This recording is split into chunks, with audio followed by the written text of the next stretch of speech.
too long and don't scare our members. I just want to thank you, Mr. President. I would like to again thank all the members of the Standing Committee for your support. Especially I would like to thank our hosts, Luxembourg. Thank you very much for the great job in hosting us here. Probably members have not seen all of the premises that are at our disposals. Trust me, it's overwhelming what you will see during these days and the facilities that the authorities here have put at our disposal. So thank you very much. I know you have a very small staff in the Luxembourg Parliament, but you've done a great job. So thank you very much for that. Since we last met in Vienna, we've had a lot of activities, a lot of elections. You've mentioned those in Moldova, in Ukraine, North Macedonia, and Kazakhstan. New elections are upcoming towards the end of the year. We are also trying to be creative and think of places where we normally do not observe. We will maybe consider going to some countries in September or October where we normally do not observe elections. We've had a very active president. All the remarks so far have underlined it. Mr. President, you have been very, very active. You've been present on all the main political issues of the OSCE agenda. We are very grateful for that. We have to keep a very busy agenda because the OSCE region requires this type of activities. Doris, I would like to thank you very much for the budget, for the work that you've done on the budget. Now, I would like to break immediately the elephant in the room here, of course, because we have the incumbent president who's running again for election, and the treasurer who is running for the candidation for the presidential post. She said in her remarks, I'm not running against George, but I'm running for George's position. This actually reflects what I said before about the atmosphere in this assembly. So people do not run against each other, but they run for some position, for some principles. So just to clarify, because many members were wondering whether the translation was clear of what Doris said. So we will have a presidential race on the 7th of July and 8th of July. And as I want to, again, break the elephant in the room immediately, of course, the Secretariat here is at the service of all the Assembly. The Secretariat doesn't take any positions, doesn't support one or the other candidate. But one thing has to be said, Mr. President, you've been extremely active. Under your leadership, as many other members have mentioned, we have reached the highest level of visibility of this assembly, and the relations that now we enjoy with the governmental side is at the highest level ever. So I do not want to be in a position not to recognize the self-evident by being too careful in saying if I say good things, this will be interpreted in one way, or if I say too many good things about Leinsweiler seminars and all the silent diplomacy that Doris has done in Germany will be considered as we are leaning on one side or the other. The Secretariat, as I said once in Tbilisi when there was a race between President Mouton and George Staratelli at that time, in Italian I said non è né a destra né a sinistra, in alto. So we are au-dessus de la mêlée, would say the French. So we are on neither side, but we of course recognize the great work that both candidates have done. Now, as the annual session is also a moment of reflection, I would like to take a moment, a step backwards from all the great activities that we've done and from these very frenetic activities. And I will say more of this in the plenary on the last day. But when we were in Svalbard, many people have mentioned the visit in Svalbard in the high north and looking at the impact of climate change, I started to reflect about what is the added value of this assembly.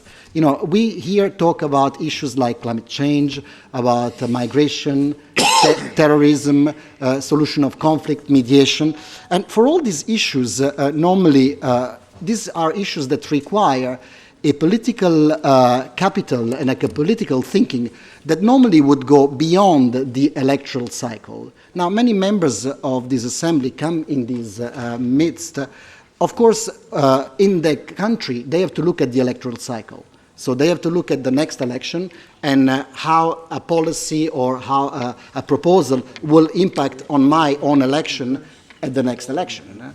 In this parliamentary assembly, the advantage that you have is that you don't have to look at the next electoral cycle back at home. You can come in this assembly and look at these kind of issues, migration, fight against terrorism, climate change, also maybe with a broader perspective, with a perspective that allows you to do some thinking on how these issues can be dealt 50 years from now.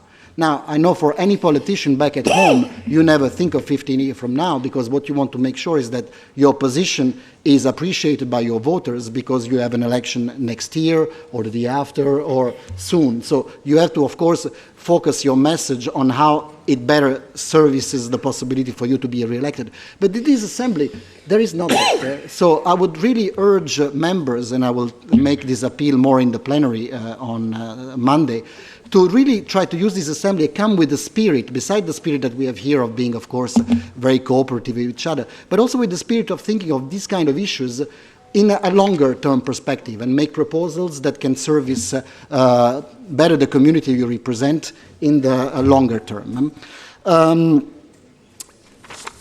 Of course, we've had sad news. The President has mentioned. I would like to also pay respect to Mark Nutt from the Estonian delegation and Nikolai Kovalov from the Russian Federation delegation. We've lost two important members of this assembly who contributed a lot. Unfortunately, this is life, but we are with their families and with the respective delegations.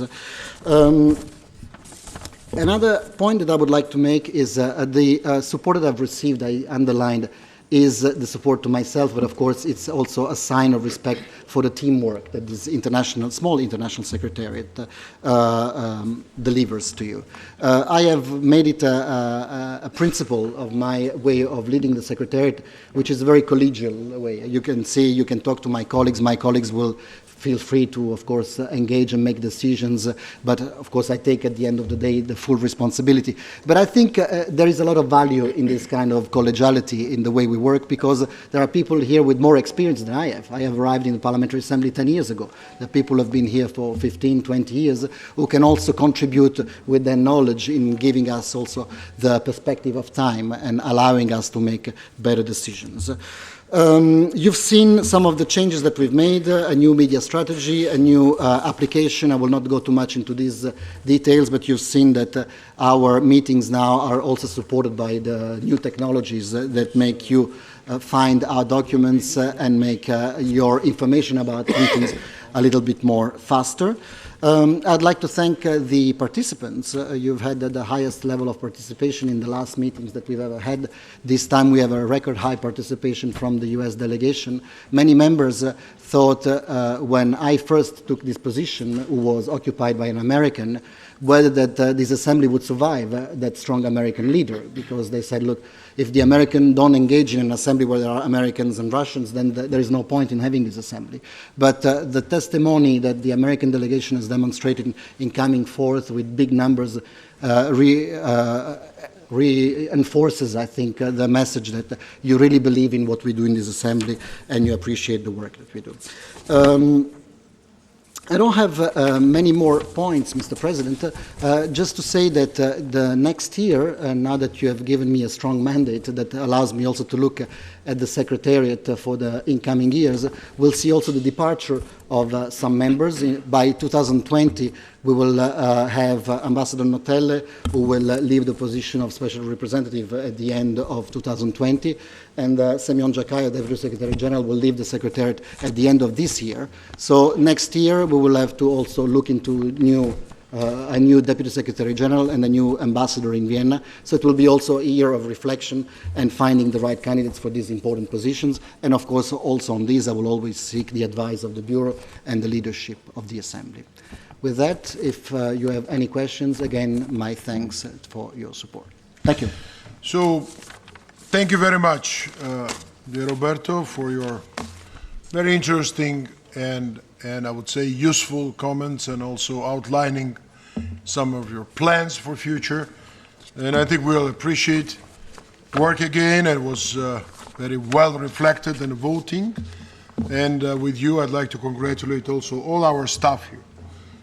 In Copenhagen office, led by you, and Vienna office led by Andreas Nutelle, and all of them sitting here around us, behind or here at the table, for their great job, great work, and support all our activities. And what Roberto told when he was elected, that Secretariat will be really serve parliamentarians' activities and not interfere in the affairs or issues which are not necessary. So he's keeping word, and all the Secretariat is great, let's say, assistant of all of you, all the delegations and the leadership of the Parliamentary Assembly in our endeavors. Thank you very much again. Now, we are moving to the review of current